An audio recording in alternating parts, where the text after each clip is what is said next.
আসসালামু আলাইকুম ভিউয়ার্স ভিডিওতে যে ফুলটি দেখতে পাচ্ছেন সেটি আমাদের সকলের পরিচিত অপরিচিত ফুল, চমৎকার ভায়োলেট কালার। আর আমার হাতেই রয়েছে অপরাজিত ফুলের চা। আমি আমার পূর্ববর্তী ভিডিওগুলিতে আপনাদেরকে অপরাজিত ফুলের চা খাওয়ার ব্যাপারে পরামর্শ দিয়েছিলাম, বলেছিলাম এটি আসলে আমাদের সুস্বাস্থ্যের জন্য, শরীরের জন্য খুবই গুরুত্বপূর্ণ এবং কার্যকরী একটি খাবার বা পানীয়। দেখুন, চমৎকার ভায়োলেট কালার ধারণ করেছে, ফুলের কালারটা ছাড়তে শুরু করেছে। আপনারা শুধুমাত্র ফুটন্ত গরম পানির মধ্যে এই ফুলগুলো ফেলে একটু নাড়বেন, তাতেই চা তৈরি হয়ে যাবে। এই অপরাজিত ফুলের ইংরেজি নাম হচ্ছে পিজিয়ন ফ্লাওয়ার বা এশিয়ান পিজুইন উইংস, আর এটির বৈজ্ঞানিক নাম ক্লিটোরিয়া টার্নাটি। এটি আমাদের এশিয়া মহাদেশের আমাদের স্থানীয় উদ্ভিদ। এই অপরাজিত ফুলের চায়ে রয়েছে প্রচুর পরিমাণে অ্যান্টি অক্সিডেন্ট, যা আমাদের তারুণ্য ধরে রাখতে এবং ক্যান্সার প্রতিরোধী হিসাবে খুবই গুরুত্বপূর্ণ ভূমিকা পালন করে।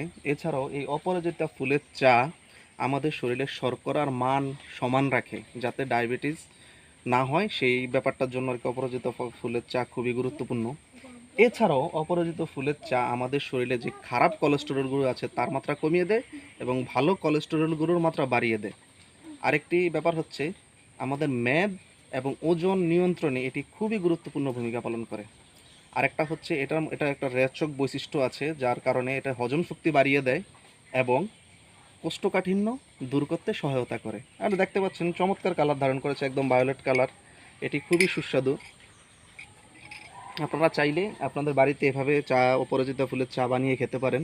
তবে একটা জিনিস খেয়াল রাখতে হবে, চিনি ছাড়া, অবশ্যই চিনি ছাড়া খাবেন, কারণ চিনি স্বাস্থ্যের জন্য খুবই ক্ষতিকর। আর আপনাদের যদি ইচ্ছে হয় আপনারা চিনিও দিতে পারেন, কোনো সমস্যা নেই। আপনারা আমার সাথে ছিলেন। আমার ভিডিও যদি ভালো লেগে থাকে লাইক এবং কমেন্ট করবেন, এমন আরও তথ্যপূর্ণ ভিডিও পেতে আমাদের সাথেই থাকুন। ধন্যবাদ।